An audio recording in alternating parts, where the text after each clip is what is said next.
வரதானங்கள் வழங்கும் வள்ளலே, உண்மை ஞானம் வழங்குகிறேரே.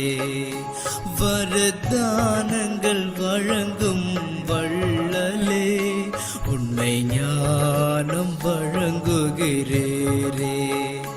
நான் உன்னுடைய நினைவினிலே முழு நாளும் மூழ்குகிறேன். வரதானங்கள் வழங்கும் வள்ளலே, உண்மை ஞானம் வழங்குகிறீரே.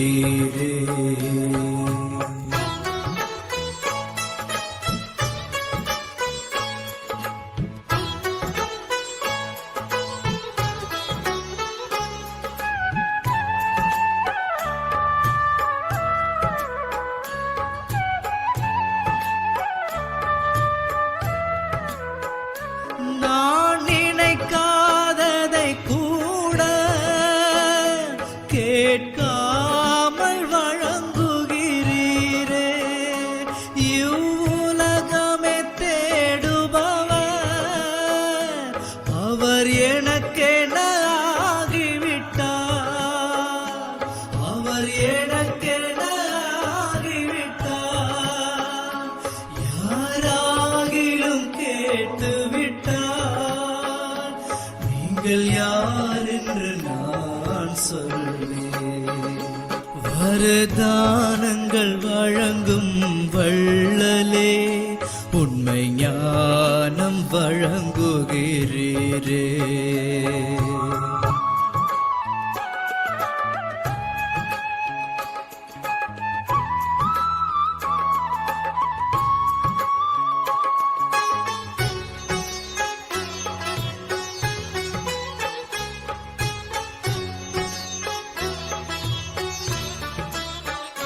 நான் மௌனமாயிருந்தாலும் என் கண்கள் பேசிடுதே.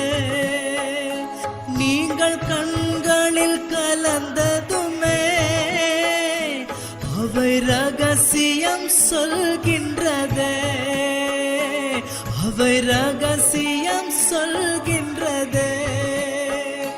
என் முகத்தின் புன்னகையும் உந்தன் அறிமுகம் தருகின்றதே. வரதானங்கள் வழங்கும் வள்ளலே, உண்மை ஞானம் வழங்குகிறீரே.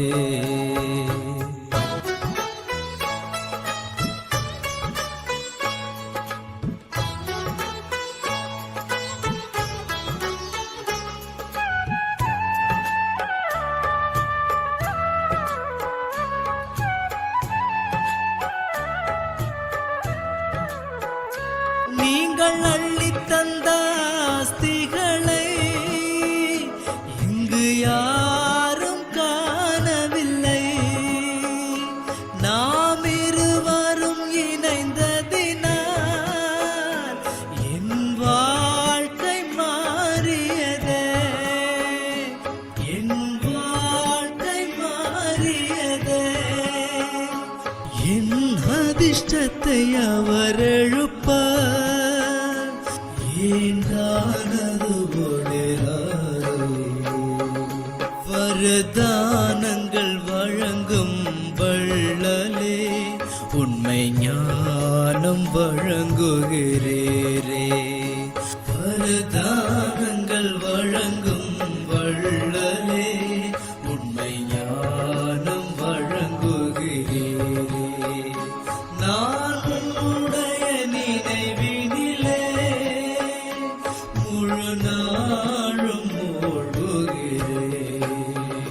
வரதானங்கள் வழங்கும் வள்ளலே, உண்மை ஞானம் வழங்குகிறீரே.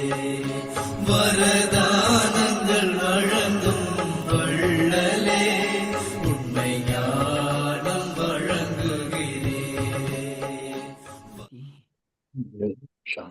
Shanti, good morning. Good morning, brother. Om Shanti. So, இன்றைய முரளி 21/11/2025. பாப்தாதா மதுவன். சாராம்சம் பாபா சொல்றாங்க, இனிய குழந்தைகளே, நீங்கள் இப்பொழுது இறை சேவையில் இருக்கின்றீர்கள். நீங்கள் அனைவருக்கும் என்ன பண்ணணும்? சேவையில் இருக்கிறதுனால சந்தோஷத்திற்கான பாதையை காட்டி ஒரு புலமை பரிசினை வெல்வதற்கு முயற்சி செய்ய வேண்டும். கேள்வி: இந்த ஞானத்தை நீங்கள் நன்றாக கிரகிக்கும் பொழுது குழந்தைகளா எங்களிடமிருந்து அகற்றப்படுகின்ற பயம் என்ன? பதில்: நீங்கள் இந்த ஞானத்திற்கு வந்து இந்த ஞானத்தை கிரகிக்கும் போது உங்கள் பக்தி மார்க்கத்தின் குரு உங்களை சபிப்பார் என்ற பயம் அகற்றப்படுகின்றது.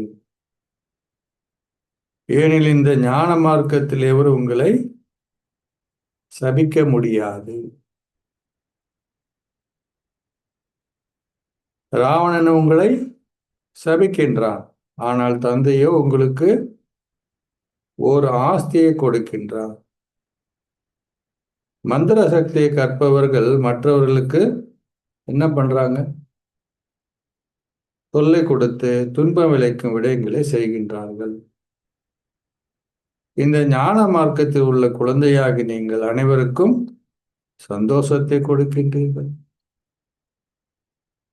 ஓம் சாந்தி. அனைத்திற்கும் முதல் நீங்கள் அனைவரும் ஏன் ஓம் சாந்தி சொன்னாரு? ஆத்மாக்கள் என்பதை ஆன்மீக தந்தை இங்கு அமர்ந்திருந்து இனிமேலும் இனிமையான யாருக்கு புரிய வைக்கிறாரு? ஆன்மீக குழந்தைகளாய் உங்களுக்கு விளங்கப்படுத்துகின்றார். உங்களுக்கு இந்த உறுதியான நம்பிக்கை இருக்க வேண்டும்.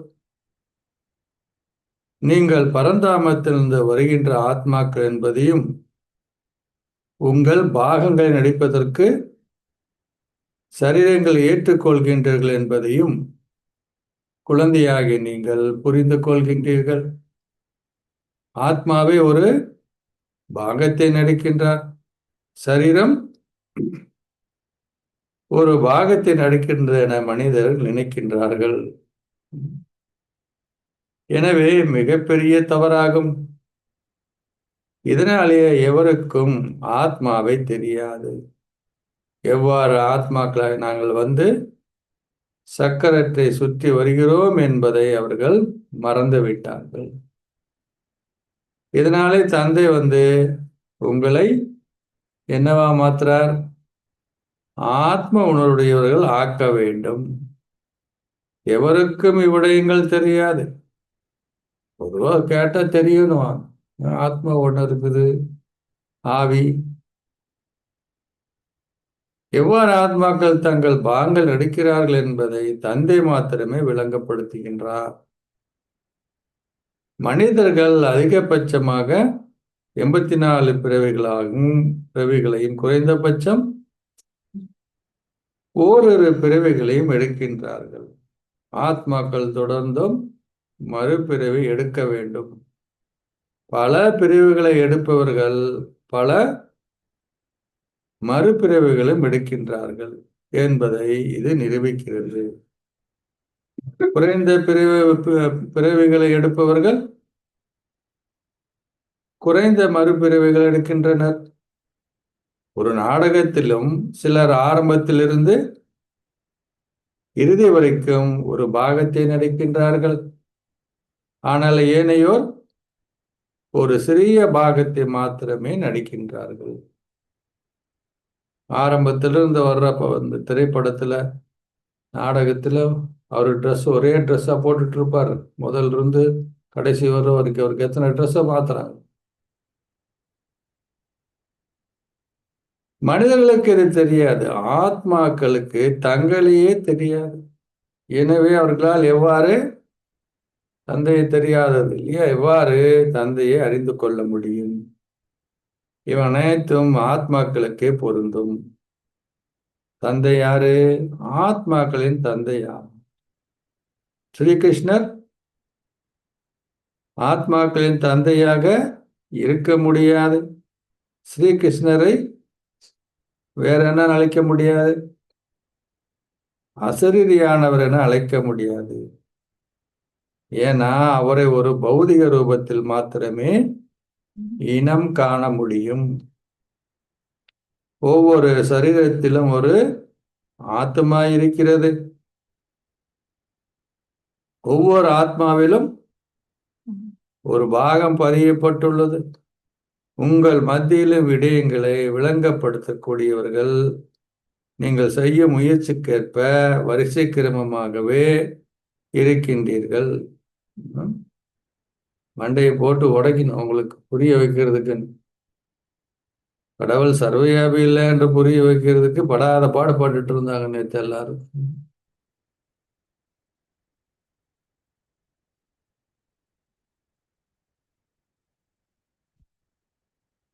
ஸோ பாபா சொல்றாரு, நீங்க புரிந்து கொள்ளுங்க, ஒவ்வொரு ஆத்மாவும் என்ன கிடையாது, பரமாத்மா என்பதல்ல.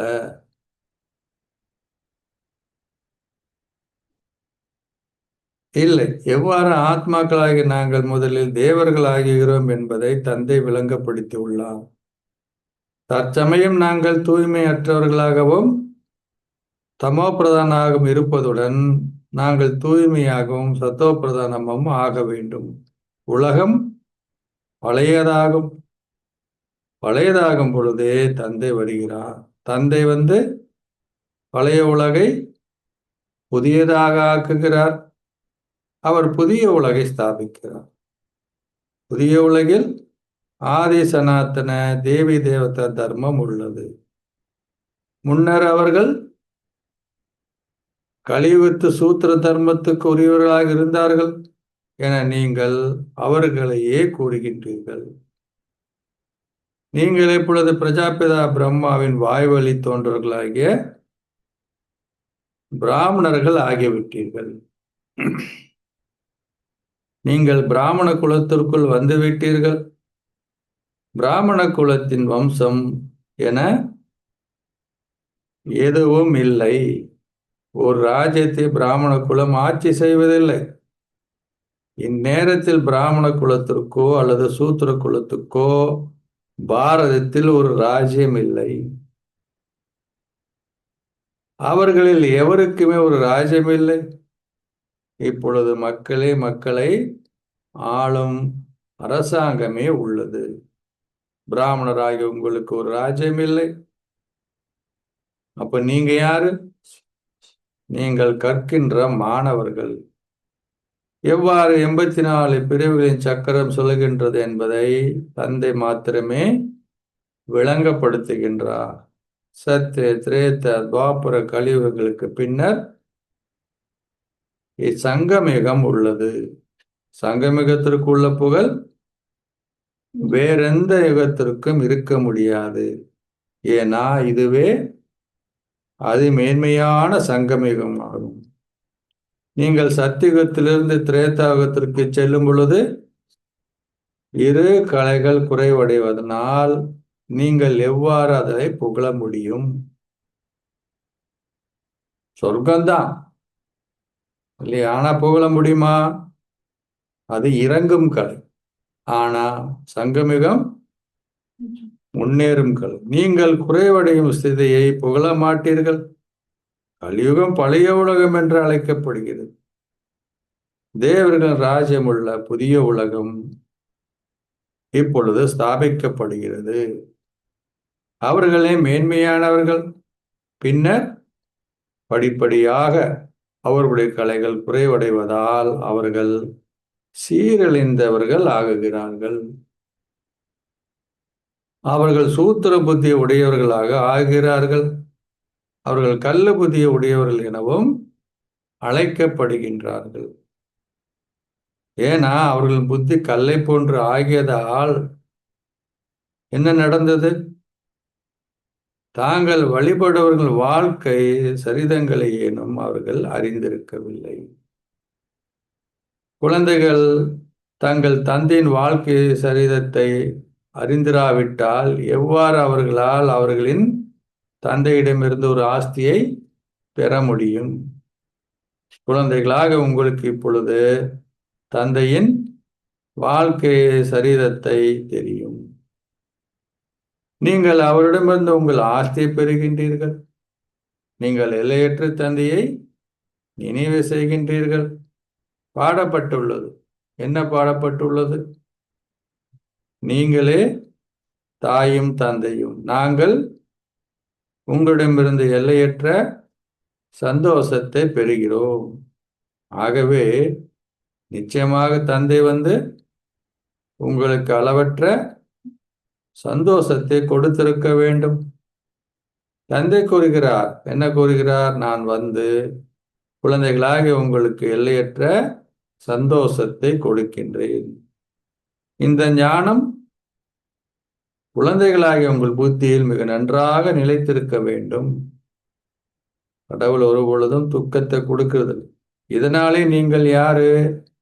சுய தரிசன சக்கரத்தை சுழற்றுபவர்கள் ஆக வேண்டும். நீங்கள் இப்பொழுது இந்த ஞானம் என்ற 3வது கண்ணை பெற்றுவிட்டீர்கள். நீங்கள் மீண்டும் ஒரு முறை ஞானத்து மூலமா என்ன தெரிஞ்சுக்கிட்டீங்க? தேவர்கள் ஆகுகின்றீர்கள் என்பது உங்களுக்கு தெரியும். நீங்கள் எப்பொழுது சூத்திரர்கள் இருந்து பிராமணர்கள் ஆகிவிட்டீர்கள். கலியுகத்து பிராமணர்களும் இருக்கிறார்கள். அப்பிராமணர்கள் கலியுகத்தவர்கள் என்பதால் எப்பொழுது தங்கள் தர்மமும் குலமும் ஸ்தாபிக்கப்பட்டது என்பது அவர்களுக்கு தெரியாது. நீங்கள் இப்பொழுது பிரஜாபிதா பிரம்மாவின் நேரடி குழந்தைகள் ஆகிவிட்டீர்கள். நீங்கள் அதி உயர்வான குலத்திற்கு உரியவர்கள். தந்தை இங்கு அமர்ந்திருந்த உங்களுக்கு என்ன பண்றார்? கற்பிக்கும் சேவையை செய்து அடுத்தது உங்களை பராமரித்து உங்களை அலங்கரிக்கின்றார். நீங்கள் இறை சேவையில் மாத்திரமே இருக்கின்றீர்கள். தந்தையாகிய கடவுள் கூறுகிறார், என்ன கூறுகிறார்? நான் குழந்தைகளாகிய உங்களுக்கு சந்தோஷத்திற்கான பாதையை காட்ட வேண்டும். கடவுள் என்ன பண்றாரு? சந்தோஷத்திற்கான பாதையை காட்ட வேண்டும். நேற்று பேசும்போது நாக்க சுழல வைக்கிறதும் அவர் தான், கையை அசைக்க வைக்கிறதும் அவர் தான். அவர் சொல்லாரு, நீ நாக்கை எப்படி சொல்லட்டணும் அப்படின்றத நான் சொல்லி கொடுக்குறேன், நீ அந்த மாதிரி சொல்லட்டணும். கையை எப்படி தூக்கணும்னு நான் சொல்லித்தரேன், அப்படி கையை தூக்கணும். ஆனா எல்லாமே அவர் செய்ய வைக்கிறாருன்னா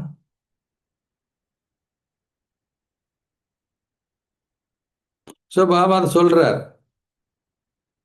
அதனால பாபா சொல்றார் பாருங்க, அழகா பாதையை காட்ட வேண்டும். சந்தோஷத்திற்கான பாதையை காட்டு, துக்கத்துக்கான பாதை காட்டுவாரா? அப்புறம் என்ன கடவுள்னு அவருக்கு பேரு? தந்தை கூறுகிறார், இப்பொழுது வீடு திரும்புங்கள். முக்தி பெறுவதற்காக மனிதர்கள் என்ன பண்றாங்க? பக்தி செய்கிறார்கள். அவர்களுக்கு நிச்சயமாக பந்தன வாழ்க்கை உள்ளது.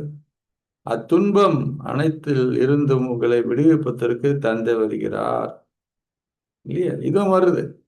கடவுள் ஏன் நினைக்கிறோம் இல்லையா? பிரச்சனை வரும்போது தான் விரக்தி குரல்கள் இருக்கும் என்பதை குழந்தையாக நீங்கள் புரிந்து கொள்கின்றீர்கள். விரக்தி குரல்களில் பின்னர் என்ன ஒலிக்கும்? வெற்றி குரல்கள் ஒலிக்கும். இயற்கையான அர்த்தங்கள் இடம்பெறும் பொழுது எந்த அளவிற்கு விரக்தி இருக்கும் என்பது இப்பொழுது உங்கள் புத்தியில் உள்ளது. ஐரோப்பியர்களாகிய யாதவர்கள் இருக்கிறார்கள். ஐரோப்பியர்களே யாதவர்கள் என அழைக்கப்படுகிறார் என தந்தை விளங்கப்படுத்தி உள்ளார். எவ்வாறு ஏவுகணைகள் வயிற்றிலிருந்து வெளிப்படுகின்றன என்பதும் அவர்கள் எவ்வாறு ஒரு சாபத்தை கொடுத்தார்கள் என்பதும் சித்தரிக்கப்பட்டுள்ளது. எவ்வாறாயினும் அங்கு ஒரு சாபம் என்ற கேள்விக்கே இடமில்லை. ஏன்னா இது நாடகமாகும். தந்தை ஒரு ஆஸ்தியை கொடுக்கின்றார், ஆனால் ராவணனோ உங்களை சபிக்கின்றான். நாடகம் இவ்விதமாக உருவாக்கப்பட்டுள்ளது. நிறைய நேரத்துல தெய்வ குற்றம் ஆயிடுச்சு, சாபம் ஆயிடுச்சு. அந்த முனிவரோட சாபம் இருந்தது. இப்படி நிறைய சொல்றேன். சாபத்தை கொடுக்கும் மனிதர்கள் இருக்கிறார்கள், சாபத்தை அகற்றுகின்ற ஏனை மனிதர்களும் இருக்கிறார்கள். மாந்திரிகம், தந்திரங்கள். தாங்கள் குருமார்களிடம் சபிக்கப்படுவதையிட்டு மக்கள் அச்சமடைகிறார்கள். உண்மையில் இந்த ஞான பாதையில் எவரும் உங்களை சபிக்க முடியாது. இந்த ஞான மார்க்கத்திலோ அல்லது பக்தி மார்க்கத்திலோ ஒரு சாபத்துக்கான கேள்வியே இல்லை. மந்திர சக்தியை கற்பவர்கள் சாபத்தை கொடுத்து மக்களுக்கு பெருமளவு துன்பத்தையும் விளைவிக்கிறார்கள். அவர்கள் அவ்வாறாக பெருமளவு பணத்தை சம்பாதிக்கிறார்கள். பக்தர்கள் அவ்வேலையை செய்வதில்லை. பக்தர்கள் செய்யறதில்லை. உண்மையான பக்தர்கள் என்ன பண்றது கிடையாது, அந்த மாதிரி செய்ய மாட்டாங்க. நீங்கள் சங்கமிகத்துடன் அதிமங்களகரமான என்னும் வார்த்தையை நிச்சயமாக எழுத வேண்டும் என பாபா விளங்கப்படுத்தி உள்ளார். நீங்கள் திருமூர்த்தி, பிரஜாபிதா என்னும் வார்த்தைகளையும் எழுத வேண்டும். ஏனெனில் பலருக்கு பிரம்மா என்னும் பெயர் உள்ளது. நீங்கள் பிரஜாபிதா என்னும் வார்த்தையை எழுதும் பொழுது ஏன் எழுதுனத? மக்களின் தந்தை. பிரஜாபிதான் என்ன அர்த்தம்? மக்களின் தந்தை. பௌதிக ரூபத்தில் இருக்க வேண்டும் என்பதை அவர்களால் புரிந்து கொள்ள முடியும். நீங்கள் பிரம்மா என்பதை மாத்திரம் எழுதும்போது அவர்கள் என்ன நினைச்சிடுவாங்க? அவரை சூக்ஷ்ம உலகவாசி என்றே கருதுகிறார்கள். எல்லாம் அங்கதானே காமிச்சிருக்கிறாங்க. அவர்கள் பிரம்மா, விஷ்ணு, சங்கரை கடவுள் என அழைக்கின்றார்கள். நீங்கள் பிரஜாபிதா என கூறும் பொழுது பிரஜாபிதா இங்கே இருக்கிறார் என்பதை உங்களால் விளங்கப்படுத்த முடியும். அவர் எவ்வாறு சூக்ஷ்ம உலகில் இருக்க முடியும்? பிரம்மாவின் தொப்புள் கொடியிலிருந்து விஷ்ணு வெளிப்படுவதாக அவர்கள் காட்டுகிறார்கள். குழந்தையாக நீங்கள் இந்த ஞானத்தை பெற்றிருக்கின்றீர்கள். ஒரு தொப்புள் கொடியிலிருந்து வெளிப்படுவதற்கான கேள்வியே இல்லை. அதுக்காக அர்த்தம் என்ன? பிரம்மா எவ்வாறு விஷ்ணு ஆகிறார், விஷ்ணு எவ்வாறு பிரம்மா ஆகுகிறார்? படங்களை பயன்படுத்தி முழு சக்கரத்தின் ஞானம் அனைத்தையும் உங்களால் விளங்கப்படுத்த முடியும். படங்களை பயன்படுத்தாமல் விளங்கப்படுத்துவதற்கு என்ன பண்ண வேண்டியிருக்கு? பெருமளவு முயற்சி தேவைப்படுகிறது. பிரம்மா விஷ்ணு ஆகுகிறார், விஷ்ணு பிரம்மா ஆகுகிறார். லக்ஷ்மி நாராயணன் 84 பிறவிகளின் சக்கரத்தை சுற்றிய பின்னர் சரஸ்வதியும் பிரம்மாவும் ஆகுகிறார்கள். ஆரம்பத்தில் பக்தி உருவாக்கப்பட்ட பொழுது பாபா உங்களுக்கு பெயர்களை கொடுத்தார். பின்னர் பலர் விலகி சென்றார்கள். இதனாலே பிராமணரின் மாலை உருவாக்கப்பட முடியாது என கூறப்பட்டுள்ளது. அவர்கள் முயற்சியாளர்கள் என்பதால் அவர்கள் தொடர்ந்தும் தளம்புகிறார்கள். தீய சகுனங்கள் உள்ளன. பாபா ஒரு நகை வியாபாரி. நேற்று சொன்னார். எவ்வாறு நகை வியாபாரி என்ன பண்றாரு? எவ்வாறு முத்து, அட்டிகைகள் போன்றன உருவாக்கப்படுகின்ற என்பதில் அவர் அனுபவம் வாய்ந்தவர். இங்க யார சொல்றார்? பிரம்மா பாபா சொல்றார். பிராமணர் மாலை இறுதியிலேயே உருவாக்கப்படுகிறது. பிராமணராகிய நாங்கள் தெய்வீக குணங்களை கிரகித்து தேவர்கள் ஆகுகிறோம். பின்னர் நாங்கள் ஏணியில் கீழிறங்கி வர வேண்டும். இல்லாவிடில் கீழே இறங்கலன்னா வேறு எவ்வாறு நாங்கள் 84 பிறவிகளை எடுக்க முடியும்? 84 பிறவிகளின் கணக்குக்கேற்ப நீங்கள் இதை கணக்கிட முடியும். உங்கள் நேரத்தின் அரைவாசி முடிவடைந்த பொழுது என்ன நடக்குது? ஏனைய சமயத்தர்கள் சேர்க்கப்படுகின்றார்கள். ஒரு அட்டிகை உருவாக்குவதற்கு பெருமளவு முயற்சி தேவை. முத்துக்கள் மேசையில் பெரும் கவனத்துடன் வைக்கப்படுவதனால் அவை உருண்டோடு விடாமல் இருக்கும். பொதுவாக அந்த அந்த காலத்துல எல்லாம் நீங்களும் செஞ்சிருப்பீங்களா என்னன்னு தெரியல. வீட்டுல எல்லாம் கலர் கலர் மணிகளை வாங்கிட்டு வந்து இல்லையா, கழுத்துல போடக்கூடிய அந்த நெக்லஸ் எல்லாம் உருவாக்குவாங்க. செஞ்சிருக்கீங்களா அந்த மாதிரி? பார்த்துருக்கிறீங்களா? எங்க வீட்டுல எல்லாம் செய்வாங்க, எங்க சித்திங்க மற்றவங்க எல்லாம். ரெண்டு மூணு இருக்குது.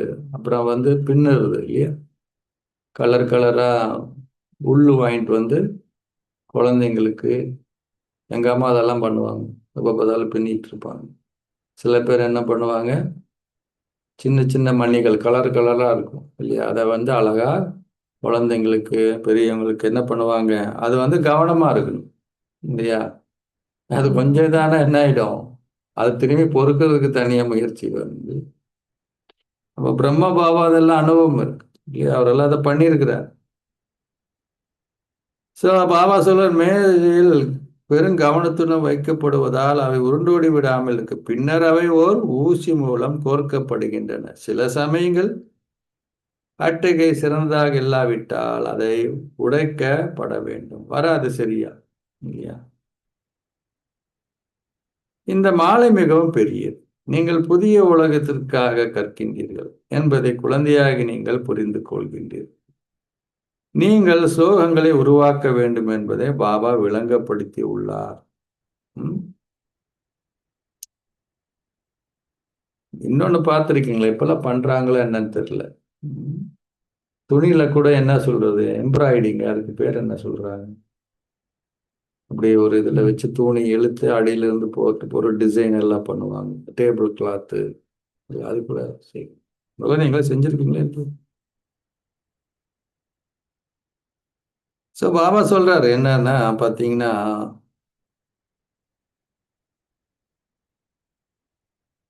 இந்த மாலை மிகவும் பெரிய. நீங்கள் புதிய உலகத்திற்காக கற்கீர்கள் என்பதை குழந்தையாக நீங்கள் புரிந்து கொள்கிறீர்கள். நீங்கள் ஸ்லோகங்களை உருவாக்க வேண்டும் என்பதை பாபா விளங்கப்படுத்தியுள்ளார்.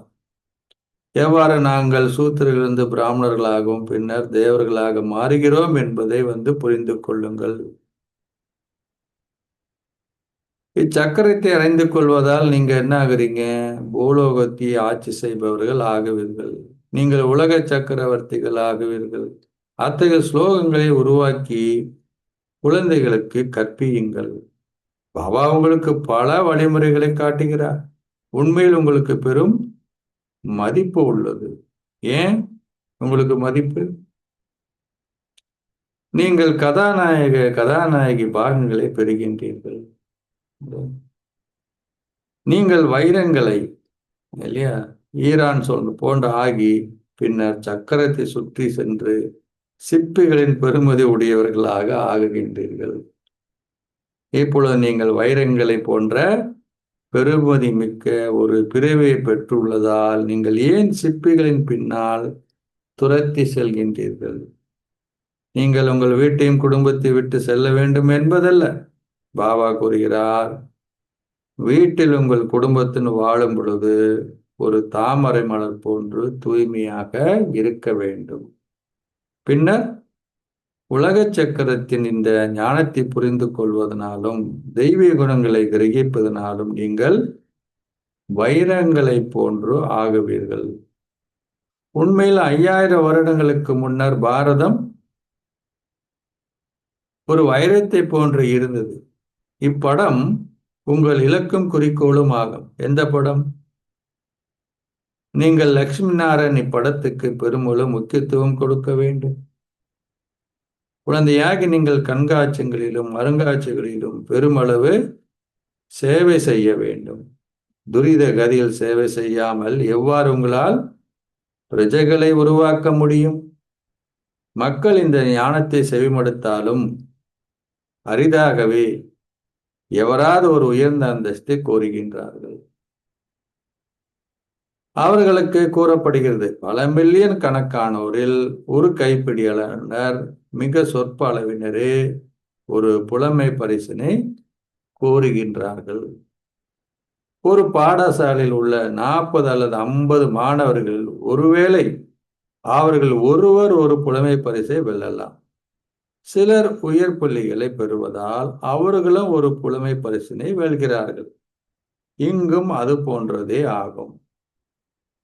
கூடுதலாக புள்ளியை பெற்றுள்ள பலர் இருக்கிறார்கள். 8 மணிகள் உள்ளார்கள். அவர்களும் வரிசைக்கு கிரமமானவர்களே. முதலில் அவர்களே ராஜ சிம்மாசனத்தில் அமர்வார்கள். பின்னர் கலைகள் தொடர்ந்தும் குறைவடையும். லட்சுமி நாராயண் படம் முதற்தரமானது. அவர்கள் வம்சமும் உள்ளது. ஆனால் முதலாவது லட்சுமி நாராயண் படம் மாத்திரமே காட்டப்பட்டுள்ளது. இங்கு படங்கள் தொடர்ந்தும் மாற்றம் அடைகின்றன என்பதை நீங்கள் புரிந்து கொள்கின்றீர்கள். அவர்களின் படங்களை காட்டுவதில் என்ன நன்மை உள்ளது? படங்களை காட்டினால் என்ன நன்மை? பெயர், ரூபம், காலம், இடம் அனைத்தும் மாறுகிறது. ஆன்மீகத்தை தந்தை இங்கு அமர்ந்திருந்து இனிமேலும் இனிமையான ஆன்மீக குழந்தைகளை உங்களுக்கு விளங்கப்படுத்துகின்றார். ஒரு கல்பத்தின் முன்னரும் தந்தை உங்களுக்கு இதை விளங்கப்படுத்தினார். ஸ்ரீகிருஷ்ணர் கோபியருக்கும் கோபிகளுக்கும் இந்த ஞானத்தை கூறினார் என்று இல்லை.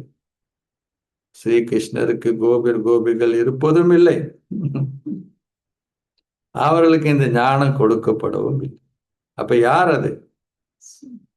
அவர் சத்தியுகத்தின் ஒரு இளவரசர். அவர் எவ்வாறு இங்கு ராஜயோகத்தை கற்பிக்க முடியும் அல்லது தூய்மையற்றவர்களை தூய்மையாக்க முடியும்? நீங்கள் இப்பொழுது உங்கள் தந்தை நினைவு செய்ய வேண்டும். தந்தை ஆசிரியரும் ஆவார். மாணவர்களால் ஒரு பொழுதும் தங்கள் ஆசிரியரை மறந்துவிட முடியாது. குழந்தைகளால் தங்கள் தந்தையை அல்லது தங்கள் குருவை மறந்துவிட முடியாது. அவர்களுக்கு பிறப்பிலிருந்தே ஒரு தந்தை உள்ளார். 5 வயதின் பின்னர் அவர்கள் ஒரு ஆசிரியை பெறுகின்றார்கள். பாபா பழைய பாபாவா இருக்கு. இப்ப என்ன ஆகுது? 2 வயசுல கொண்டு போய் விட்டுறாங்க. அவர்கள் ஒரு ஓய்வு பெறும் ஸ்திதியை அடையும் பொழுது ஒரு குருவை ஏற்றுக்கொள்கிறார்கள். பிறப்பிலிருந்தே ஒரு குருவை ஏற்றுக்கொள்வதில் நன்மை இல்லை.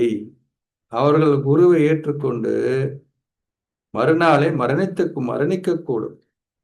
ஆக குருவால் என்ன செய்ய முடியும்?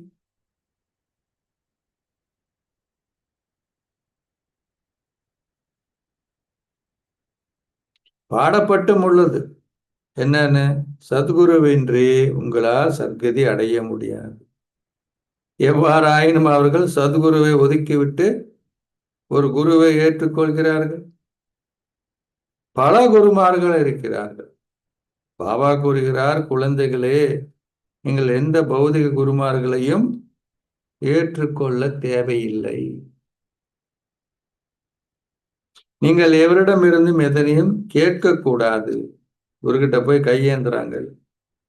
பாபா தாங்கிட்டே கையேந்த வேண்டான்றாரு. கூறப்பட்டுள்ளது, எதையாவது யாசிப்பதை விட மரணிப்பதே மேல். தங்கள் பணத்தை எவ்வாறு பரிமாற்றம் செய்வது என அனைவரும் கவலைப்படுகிறார்கள்.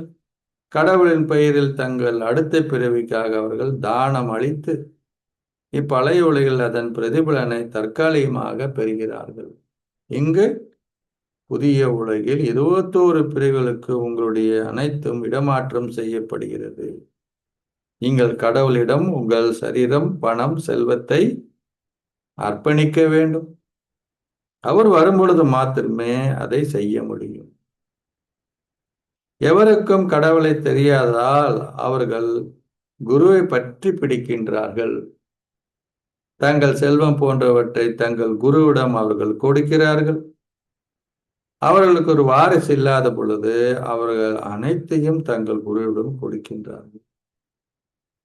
இந்நாட்களில் கடவுளின் பெயரில் எவரும் எதையும் ஒழுங்காக கொடுப்பது இல்லை. தந்தை விளங்கப்படுத்துகிற நானே ஏழைகளின் பிரபு. இதனாலே நான் பாரதத்திற்குள் வருகிறேன்.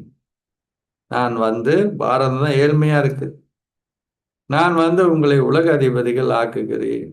ஏதாவது ஒன்றை நேரடியாக செய்வதற்கும் மறைமுகமாக செய்வதற்கிடையில் அதிக அளவு வேறுபாடு உள்ளது. அவர்களுக்கு எதுவும் தெரியாது. ஆனால் கடவுளின் பெயரில் அர்ப்பணிப்பதாக கூறுகிறார்கள். அவை அனைத்தும் அர்த்தமற்றவை. இப்பொழுது குழந்தையாய் நீங்கள் புரிந்துணர்வை பெற்றுவிட்டீர்கள். ஆக விவேகமற்றவிலிருந்து நீங்கள் விவேகிகள் ஆகிவிட்டீர்கள். தந்தை எவ்வாறு அற்புதங்களை புரிகிறார் என்பது உங்கள் புத்திக்கு தெரியும். நீங்கள் நிச்சயமாக எல்லையற்ற தந்தையிடமிருந்து ஒரு எல்லையற்ற ஆஸ்தியை பெறுவீர்கள். நீங்கள் தாதாவின் மூலம் தந்தையிடமிருந்து ஆஸ்தியை பெறுகின்றீர்கள். தாதா ஒன்று கொடுக்கிறது, தாதாவும் அவரிடமிருந்தே ஒரு ஆஸ்தியை கோருகிறார். ஆஸ்தியை கொடுப்பவர் ஒரே ஒருவர் மாத்திரமே ஆவார். தந்தை கூறுகிறார், குழந்தைகளே, நான் வந்து இவருடைய பல பிரிவுகள் இறுதியில் பிரவேசித்து அவரை தூய்மையாக்குவதால் அவர் பின்னர் ஒரு தேவதை ஆகுகிறார். பேட்ஜை பயன்படுத்தி உங்களால் பெருமளவு சேவை செய்ய முடியும். உங்கள் பேட்ச்கள் அனைத்து மிகவும் அர்த்தமிக்கவை. இப்படமே உங்களுக்கு வாழ்க்கை தானத்தை கொடுக்கும் ஒன்றாகும். எவரும் அது மதிப்பை உணர்ந்து கொள்வதில்லை. பாபா எப்பொழுதும் பெரிய விடங்களை விரும்புகிறார். எவராலும் அவற்றை தொலைவில் இருந்தே தெளிவாக வாசிக்க முடியும். எந்த போஸ்ட் போட்டாலும் எது போட்டாலும் பாபாக்கு என்ன வேணும்? பெருசு பெருசா வேணும். ஏன்னா அப்பதான் என்ன பண்ண முடியும்? வாசிக்க முடியும். அச்சா, இனிமேலும் இனிமையான அன்புக்குறி எப்போதோ தொலைந்து இப்பொழுது கண்டுபிடிக்கப்பட்டிருக்கும் குழந்தைகளுக்கு உங்கள் தாய் தந்தையாக இருக்கும் பாப்தாதின் அன்பு நினைவுகளும் காலை வந்தனங்களும். ஆன்மீக தந்தை ஆன்மீக குழந்தைகளுக்கு நமஸ்தே சொல்கின்றார். ஆன்மீக குழந்தைகள் ஆன்மீக தந்தைக்கு நமஸ்தே சொல்கின்றோம். சிக்கிலதே தீசோம்பெரு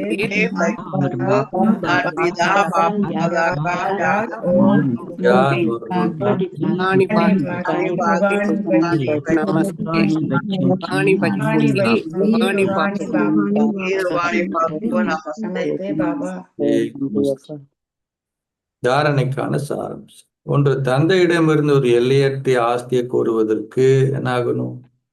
விவேகிகளாகி உங்கள் சரீரம், மனம், செல்வம் நேரடியாக தந்தைக்கு அர்ப்பணியுங்கள். 21 பிரிவுகளுக்கு உங்களிடமுள்ள அனைத்தையும் பரிமாற்றம் செய்யுங்கள்.